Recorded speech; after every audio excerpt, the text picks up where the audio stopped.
ये कहानी एक ऐसी रेत की है जो इंसानों या किसी भी जिंदा चीज को अपने अंदर खींचकर मार डालती है। लेकिन इस रेत में ऐसा क्या है और इसका रहस्य क्या है, आइए जानते हैं। कहानी की शुरुआत होती है समंदर के एक खूबसूरत बीच से, जहां कॉलेज खत्म होने की खुशी में कुछ लड़के लड़कियां मिलकर एक बड़ी पार्टी कर रहे होते हैं। बीच पर तेज म्यूजिक बज रहा होता है, सब लोग डांस कर रहे होते हैं, ड्रिंक कर रहे होते हैं और पूरी रात मौज मस्ती में डूबे हुए होते हैं। लेकिन इसी पार्टी के बीच दो लड़कों को समंदर की लहरों के पास एक बहुत अजीब सी चीज दिखाई देती है। वह चीज देखने में किसी बड़े अंडे जैसी लग रही होती है। पहले तो सब लोग उसे देखकर मजाक बनाने लगते हैं। इसी मजाक में वे लोग उस अंडे जैसी चीज को थोड़ा सा तोड़ देते हैं। उस वक्त किसी को अंदाजा भी नहीं होता कि उन्होंने बहुत बड़ी गलती कर दी है। इसके बाद पार्टी चलती रहती है, सब लोग रात भर एंजॉय करते हैं और फिर थक कर बीच पर ही इधर उधर सो जाते हैं। अब जब सुबह होती है तो एक एक करके सबकी आंखें खुलने लगती हैं। इन्हीं में हम एक लड़की को देखते हैं जिसका नाम मार्शा होता है। मार्शा एक टेबल पर सोई हुई होती है। जैसे ही उसकी आंख खुलती है उसे अपनी तबीयत बहुत खराब लगने लगती है, उसे उल्टी आने लगती है। बाकी लोगों को लगता है कि शायद रात में ज्यादा ड्रिंक करने की वजह से उसकी हालत ऐसी हो रही है, लेकिन मार्शा को अंदर से कुछ बहुत अजीब महसूस हो रहा था। इसी दौरान हम कायली को देखते हैं। कायली की नजर सामने रेत पर बैठी एक चिड़िया पर जाती है। वह चिड़िया बिल्कुल नॉर्मल तरीके से रेत पर बैठी होती है, लेकिन अगले ही पल अचानक वही रेत उस चिड़िया को अपने अंदर खींच लेती है। ये देखकर कायली के होश उड़ जाते हैं। उसे समझ ही नहीं आता कि अभी उसकी आंखों के सामने क्या हुआ। तभी कायली की नजर मार्शा पर जाती है, जो टेबल से नीचे उतरने वाली होती है। कायली तुरंत चिल्लाकर उससे कहती है कि मार्शा, अपना पैर रेत पर मत रखना, क्योंकि उस रेत में कुछ है। लेकिन इससे पहले कि मार्शा कायली की बात सुन पाती, वह अपना पैर नीचे रेत पर रख चुकी होती है। जैसे ही उसका पैर रेत को टच करता है, उसका पैर धीरे धीरे अंदर ढंसने लगता है। मार्शा घबराकर अपना पैर बाहर निकालने की कोशिश करती है, लेकिन जितना वह खुद को छुड़ाने की कोशिश करती है उतनी ही ज्यादा वह रेत में फंसती जाती है। इसी कोशिश में उसका हाथ भी रेत पर चला जाता है। अब मार्शा बुरी तरह डर जाती है और जोर जोर से चिल्लाने लगती है। उसके बाकी दोस्त यह सब अपनी आंखों से देख रहे होते हैं, लेकिन कोई भी उसकी मदद के लिए नीचे नहीं आ पा रहा था, क्योंकि अब सबको समझ आ चुका था कि इस रेत में कुछ बहुत गलत है। तभी कार में बैठा उसका एक दोस्त उसे बचाने के लिए बाहर निकलता है। वह जैसे ही रेत पर पैर रखता है, तुरंत मुंह के बल नीचे गिर जाता है। अब वह भी रेत से बुरी तरह चिपक चुका था। वह खुद को छुड़ाने की बहुत कोशिश करता है, लेकिन रेत उसके शरीर से ऐसे चिपक रही थी जैसे कोई चीज उसे अंदर खींच रही हो। धीरे धीरे उसकी चमड़ी छिलने लगती है और उसका पूरा शरीर बुरी तरह जख्मी हो जाता है। यह देखकर उसके दोस्त घबरा जाते हैं। वे लोग जल्दी से कार स्टार्ट करने की कोशिश करते हैं ताकि किसी तरह उसे खींचकर ऊपर निकाला जा सके, लेकिन उनकी किस्मत यहाँ भी साथ नहीं देती, क्योंकि कार स्टार्ट ही नहीं होती। अब उसका एक दोस्त उसकी तरफ रोप फेंकता है ताकि वह उसे पकड़ सके, लेकिन वह लड़का इतनी बुरी हालत में था कि रोप पकड़ना तो दूर, वह ठीक से हिल भी नहीं पा रहा था। और फिर अगले ही कुछ पलों में वह पूरी तरह रेत के अंदर समा जाता है। बाकी लोग बस बेबस होकर उसे मरते हुए देखते रह जाते हैं। अब सब लोग यही सोचने लगते हैं कि अगर जिंदा बचना है तो किसी भी हालत में इस बीच से निकलना होगा।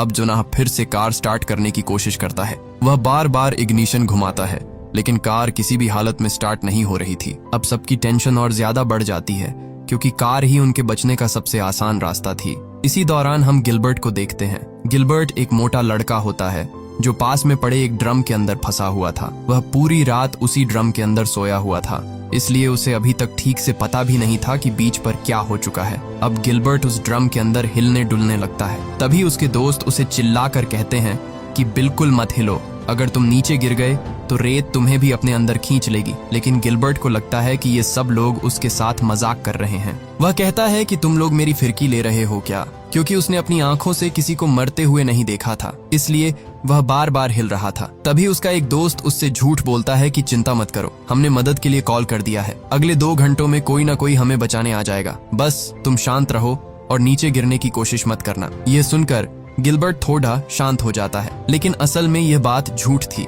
कोई मदद नहीं आने वाली थी। वे सभी लोग इस सुनसान बीच पर बुरी तरह फंस चुके थे। अब मार्शा की एक दोस्त सोचते हुए कहती है कि कल रात हमने इसी बीच पर पार्टी की थी, तब इस रेत ने हमारा कुछ क्यों नहीं बिगाड़ा। और यहाँ इतने सारे लोग थे, बाकी सब लोग आखिर कहाँ गए? तभी उन सबको धीरे धीरे एक डरावनी बात समझ आने लगती है। शायद जो लोग सीधे रेत पर सो गए थे वे सभी रात में ही रेत के अंदर जा चुके थे, और ये लोग सिर्फ इसलिए बच गए क्योंकि ये रेत के ऊपर नहीं बल्कि किसी न किसी चीज पर सो रहे थे। अब गिलबर्ट फिर से चिल्लाने लगता है। वह कहता है कि सूरज की गर्मी से मेरी हालत खराब हो रही है, मैं जल रहा हूँ। तभी उसका दोस्त उसकी तरफ सनस्क्रीन फेंकता है। गिलबर्ट सनस्क्रीन लगाता है और उसे थोड़ी राहत मिलती है, लेकिन तभी सभी लोगों की नजर उसी अजीब चीज पर जाती है जो उन्हें रात में समंदर के पास मिली थी। वही चीज जिसे उन्होंने मजाक मजाक में तोड़ दिया था। रात के अंधेरे में उन्हें समझ नहीं आया था कि वह चीज आखिर है क्या, लेकिन अब सुबह की रोशनी में जब वे उसे ध्यान से देखते हैं तो उनके होश उड़ जाते हैं। वह कोई पत्थर या समुद्री कचरा नहीं था, वह असल में एक अंडा था। यानी अब सबको समझ आने लगता है कि उस अंडे के अंदर जो भी चीज थी वह बाहर आ चुकी है, और हो सकता है कि वही चीज अब इस रेत के अंदर फैल चुकी हो। अब जोनाह को भी समझ आ जाता है कि ऐसे बैठे रहने से कुछ नहीं होगा, इसीलिए जोनाह वहां पड़ा एक स्केटबोर्ड उठाता है और उस पर पैर रखकर टेबल तक जाने की कोशिश करता है। वह धीरे धीरे स्केटबोर्ड के सहारे आगे बढ़ता है, लेकिन जैसे ही वह टेबल के पास पहुंचता है उसका बोर्ड फिसलने लगता है और उसका बैलेंस पूरी तरह बिगड़ जाता है। तभी अचानक रेत के अंदर से कोई अजीब सी चीज बाहर आती है और जोनाह के पेट को टच कर देती है। जोनाह डर तो जाता है लेकिन हिम्मत नहीं हारता। वह किसी तरह खुद को संभालता है और जल्दी से टेबल के ऊपर चढ़ जाता है। उस टेबल पर एक बैग रखा होता है जिसके अंदर खाने पीने का कुछ सामान था। जोनाह उस बैग को खोलता है तो उसे उसमें एक केला मिलता है, लेकिन जैसे ही वह उसे खाता है उसे उल्टी होने लगती है, और जब वह अपने पेट की तरफ देखता है तो वहां एक अजीब सा घाव बन चुका था। असल में रेत के अंदर छुपी उस चीज ने जोनाह को टच कर दिया था, जिसकी वजह से उसके पेट पर इन्फेक्शन जैसा घाव बन गया था। ये देखकर बाकी सब लोग और ज्यादा डर जाते हैं, लेकिन जोनाह उन्हें संभालते हुए कहता है कि चिंता मत करो, ये कुछ भी नहीं है, तुम लोग बस यहाँ से बचने का रास्ता सोचो। लेकिन कुछ ही देर बाद जोनाह का घाव और ज्यादा दर्द करने लगता है, उसकी हालत खराब होने लगती है और घाव से खून भी निकलने लगता है। ये देखकर कायली बुरी तरह परेशान हो जाती है क्योंकि जोनाह उसका बॉयफ्रेंड था। जोनाह दर्द की वजह से वहीं लेट जाता है। तभी कार में बैठी एक लड़की सबको बताती है कि हमारे फोन्स कार की ट्रंक में पड़े हैं, अगर हमें मदद बुलानी है तो किसी भी तरह उन फोन्स को बाहर निकालना पड़ेगा। लेकिन यहाँ सबसे बड़ी प्रॉब्लम ये थी कि कार के अंदर बैठे बैठे ट्रंक नहीं खोली जा सकती थी। वह धीरे धीरे खुद को संभालती है और ट्रंक तक पहुंचने की कोशिश करती है, लेकिन काफी कोशिश करने के बाद भी ट्रंक नहीं खुलती। अब कायली उसकी तरफ एक रॉड बढ़ाती है और कहती है कि इससे ट्राई करो। आखिरकार वह लड़की रॉड की मदद से ट्रंक खोलने में कामयाब हो जाती है, लेकिन तभी दूर से उन्हें एक गाड़ी आती हुई दिखाई देती है। वह बीच का सुपरवाइजर होता है। उसे देखकर सबको थोड़ी उम्मीद होने लगती है कि शायद अब कोई उन्हें बचा लेगा, और तभी ट्रंक खोलने वाली लड़की की उंगलियां उसी ट्रंक में फंस जाती हैं। अगले ही पल ट्रंक बंद हो जाती है और वह दर्द से जोर जोर से चीखने लगती है। अब सुपरवाइजर उनके पास आता है। वह पहले तो उन्हें देखकर ताना मारता है कि तुम लोगों की जनरेशन शराब पीने के बाद ऐसे ही उल्टे सीधे काम करती है, लेकिन वे सभी उसे बताते हैं कि हम मजाक नहीं कर रहे, हम सच में बहुत बड़ी मुसीबत में फंसे हुए हैं। सुपरवाइजर अपनी गाड़ी उनकी तरफ लाता है और नीचे उतरने लगता है। तभी सब लोग एक साथ चिल्लाते हैं कि रेत पर पैर मत रखना, लेकिन जैसे ही सुपरवाइजर रेत पर पैर रखता है उसे कुछ नहीं होता। ये देखकर सब लोग हैरान रह जाते हैं। सबसे पहले सुपरवाइजर जोनाह के पास जाता है। वह जोनाह के पेट का घाव देखकर चौंक जाता है। इसके बाद वह गिलबर्ट को ड्रम से बाहर निकालने की कोशिश करता है, लेकिन गिलबर्ट इतना भारी था कि सुपरवाइजर उसे हिला तक नहीं पाता। फिर वह कहता है कि चिंता मत करो, मैं थोड़ी देर में अपनी टीम को यहाँ बुला लूंगा, वे लोग आकर तुम सबको यहाँ से निकाल लेंगे। लेकिन मुझे ये समझ नहीं आ रहा कि तुम लोग यहाँ कर क्या रहे हो। अब जोनाह की दोस्त उसे सब कुछ समझाने की कोशिश करती है। वह उसे बताती है कि हमारी दोस्त की उंगलियां कार की ट्रंक में फंसी हुई हैं। सुपरवाइजर उसके पास जाता तो है, लेकिन उसकी मदद करने के बजाय बातों में उलझा रहता है, और यह देखकर कायली का गुस्सा बढ़ने लगता है। सुपरवाइजर गुस्से में कायली के पास आता है और कहता है कि तुम मुझसे इस तरह बदतमीजी से बात क्यों कर रही हो, तुम्हें प्रॉब्लम क्या है। तब कायली उससे कहती है कि क्या आपको दिखाई नहीं दे रहा, हम लोग सच में मुसीबत में हैं, हम रेत पर नहीं आ सकते। ये रेत पहले ही हमारे दो दोस्तों को अपने अंदर खींच चुकी है। लेकिन सुपरवाइजर को उसकी बात पर यकीन नहीं होता। वह कहता है कि मेरे साथ मजाक मत करो, अगर रेत में सच में कुछ है तो फिर मैं इस पर आराम से कैसे खड़ा हूँ, तुम लोग भी जल्दी से नीचे आ जाओ। लेकिन जोनाह और उसके दोस्त नीचे नहीं उतरते। अब सुपरवाइजर गुस्से में अपनी गन निकालने की कोशिश करता है, लेकिन तभी गलती से उसकी चाबियां रेत पर गिर जाती हैं। सभी लोग उसे रोकते हैं और कहते हैं कि चाबियां मत उठाना, लेकिन सुपरवाइजर किसी की बात नहीं सुनता। वह जैसे ही अपनी चाबियां उठाने के लिए रेत पर हाथ रखता है तभी रेत उसे पकड़ लेती है। अब पहली बार सुपरवाइजर को भी समझ आ जाता है कि ये लोग झूठ नहीं बोल रहे थे। वह घबराकर अपने पास रखा पेपर स्प्रे निकालता है और रेत पर स्प्रे करने लगता है, लेकिन उसका कोई फायदा नहीं होता क्योंकि रेत के अंदर छुपा हुआ वह जीव उसके हाथ पर हमला कर देता है। देखते ही देखते उसका आधा हाथ बुरी तरह जख्मी हो जाता है और वहां से बहुत ज्यादा खून निकलने लगता है। यह देखकर सभी लोग डर के मारे चीखने लगते हैं। इसी बीच कायली दूर से ही उसका पेपर स्प्रे उठा लेती है। उसे लगता है कि शायद आगे जाकर यह स्प्रे उस जीव से बचने में काम आ सकता है, लेकिन तभी सुपरवाइजर का बैलेंस बिगड़ जाता है और वह पूरी तरह रेत पर गिर जाता है। अब रेत उसे अंदर खींचने लगती है। वह खुद को बचाने की बहुत कोशिश करता है, लेकिन कुछ ही पलों में वह भी पूरी तरह रेत के अंदर समा जाता है। अब सब लोग फिर से सदमे में आ जाते हैं क्योंकि उनकी आखिरी उम्मीद भी उनकी आंखों के सामने मारी जा चुकी थी।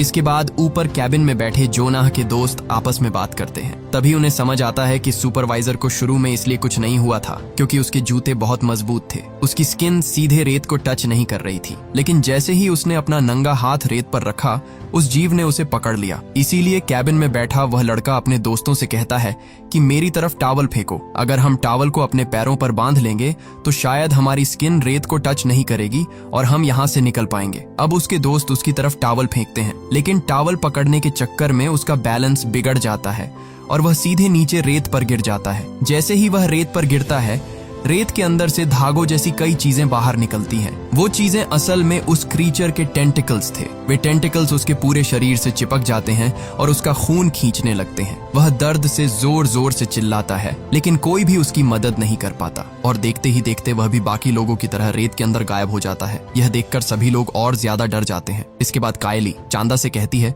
कि कैबिन की ग्रिल को सीधा पकड़ कर रखो। कायली एक और ग्रिल लगाती है और फिर उसी के सहारे ऊपर कैबिन से कूदकर कार तक पहुंच जाती है। जैसे ही कायली कार में आती है, वह गुस्से में चांदा को थप्पड़ मार देती है क्योंकि इस बीच पर पार्टी करने का प्लान चांदा का ही था। अब दोनों मिलकर उस लड़की की मदद करने लगती है जिसकी उंगलियां कार की ट्रंक में फंसी हुई थीं। काफी कोशिशों के बाद वे उसकी उंगलियां ट्रंक से बाहर निकाल लेते हैं। इसके बाद वे उसके हाथ पर टॉवल बांध देती हैं ताकि खून ज्यादा न बहे। तभी दूसरी तरफ हम गिलबर्ट को देखते हैं। गिलबर्ट अभी भी उसी ड्रम के अंदर फंसा हुआ था। अब उसके शरीर से खून भी निकलने लगता है और जैसे ही उसका खून नीचे रेत पर गिरता है, रेत के अंदर से फिर से टेंटिकल्स बाहर आने लगते हैं। यानी उस क्रीचर को अब पता चल चुका था कि यहाँ एक और इंसान मौजूद है। दूसरी तरफ कायली और चांदा कैबिन की ग्रिल्स को जोड़कर टेबल तक जाने का रास्ता बना लेती है। अब चांदा उसी रास्ते से जोनाह के पास पहुंचती है। तभी कार की ट्रंक में फंसी हुई लड़की कायली से कहती है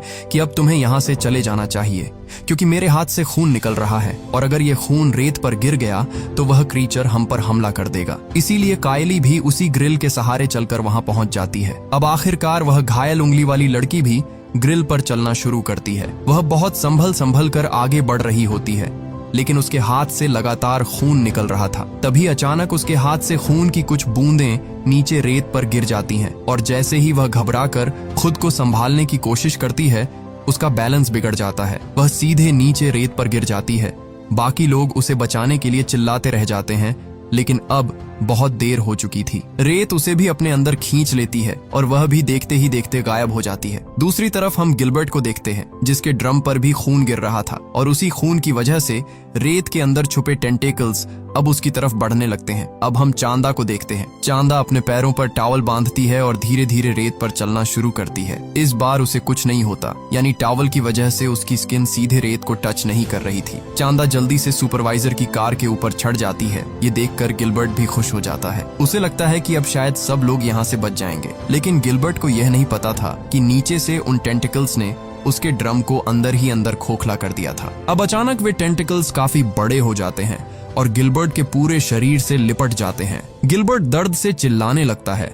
वह खुद को बचाने की कोशिश करता है, लेकिन टेंटिकल्स उसे नीचे खींच लेते हैं और इस तरह गिलबर्ट भी मारा जाता है। अब वह क्रीचर पहले से ज्यादा बड़ा और ताकतवर हो चुका था क्योंकि अब तक वह कई लोगों को खा चुका था। इसके बाद वह क्रीचर सुपरवाइजर की कार के पास आता है और कार को जोर जोर से हिलाने लगता है। कार हिलने की वजह से चांदा का बैलेंस बिगड़ जाता है और वह कार के ऊपर ही गिरकर बेहोश हो जाती है। अब कायली बिल्कुल अकेली पड़ चुकी थी। जो लोग अभी तक जिंदा थे उनकी हालत भी बहुत खराब थी। जोनाह घायल था, चांदा बेहोश थी और चारों तरफ सिर्फ डर ही डर था। धीरे धीरे रात हो जाती है। रात होते ही चांदा को भी होश आता है। वह किसी तरह खुद को संभालती है और अपनी चोट को सहलाते हुए उठती है। अब वह बिना समय बर्बाद किए कार के ऊपर कुछ ढूंढने लगती है ताकि यहाँ से निकलने का कोई रास्ता मिल सके। तभी किस्मत से उसे वहां एक लाइफ राफ्ट मिल जाता है। चांदा तुरंत उस राफ्ट को नीचे गिरा देती है और देखते ही देखते वह राफ्ट हवा से भरकर एक मजबूत रबर बोट जैसा बन जाता है। अब वे लोग जोनाह को उसी राफ्ट पर लिटाते हैं और उसे खींचते हुए कार तक लाने की कोशिश करते हैं। लेकिन जैसे ही कायली कार के अंदर घुसने वाली होती है, तभी वह क्रीचर अपने टेंटिकल्स से कार का डोर बंद कर देता है। यहाँ उस क्रीचर के टेंटिकल्स चमक रहे होते हैं और उनमें से हल्की नीली रोशनी निकल रही होती है। कायली यह देखकर डर जाती है, लेकिन वह हिम्मत नहीं हारती। वह किसी तरह कार के ऊपर चढ़ जाती है। वहाँ उसे पेट्रोल का एक कैन दिखाई देता है। कायली उसे उठाने की कोशिश करती है, लेकिन तभी क्रीचर अपने टेंटिकल्स से उस कैन को पकड़ लेता है। इसलिए कायली बिना समय बर्बाद किए दूसरा पेट्रोल कैन उठाती है और फिर कार के चारों तरफ पेट्रोल छिड़कना शुरू कर देती है। अब कायली बिना देर किए उसमें आग लगा देती है। जैसे ही आग लगती है, उस क्रीचर के टेंटिकल्स भी जलने लगते हैं। वह दर्द से बुरी तरह तड़पने लगता है और इधर उधर हिलने लगता है। कायली तुरंत मौका देखकर कार के अंदर जाती है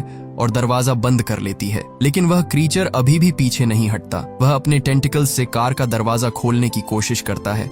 कायली अंदर से पूरी ताकत लगाकर दरवाजा पकड़े रहती है, लेकिन अब आग की वजह से उस क्रीचर की ताकत कमजोर पड़ने लगी थी। वह कुछ देर तक तड़पता है और फिर वापस रेत के अंदर चला जाता है। अब यह रात उन लोगों के लिए बहुत लंबी हो चुकी थी। तीनों बहुत ज्यादा डरे हुए थे, इसलिए वे लोग कार के अंदर ही बैठे बैठे रात काटते हैं।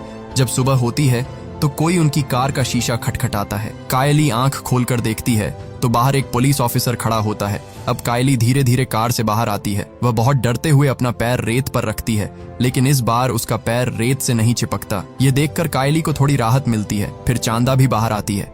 दोनों को लगता है कि शायद रात में आग लगने की वजह से वह क्रीचर मर चुका है, क्योंकि अब बीच बिल्कुल शांत था। जोनाह के घाव बहुत गहरे हो चुके थे। रात भर इन्फेक्शन और खून बहने की वजह से उसकी जान जा चुकी थी। लेकिन एंडिंग में हमें एक बहुत हैरान कर देने वाली बात पता चलती है। असल में वह क्रीचर मरा नहीं था। वह सिर्फ रेत से निकलकर समंदर के पानी में चला गया था। अब वह पानी के अंदर आगे बढ़ रहा था और सीधे शहर की तरफ जा रहा था। यानी बीच पर जो कुछ हुआ वह सिर्फ शुरुआत थी, और इसी के साथ यह खतरनाक बीच हॉरर स्टोरी यही खत्म होती है। हमारे साथ हमेशा ऐसे ही जुड़े रहने के लिए आप हमारे चैनल द योगी को सब्सक्राइब कर लीजिए। जल्दी मिलेंगे अगले वीडियो में।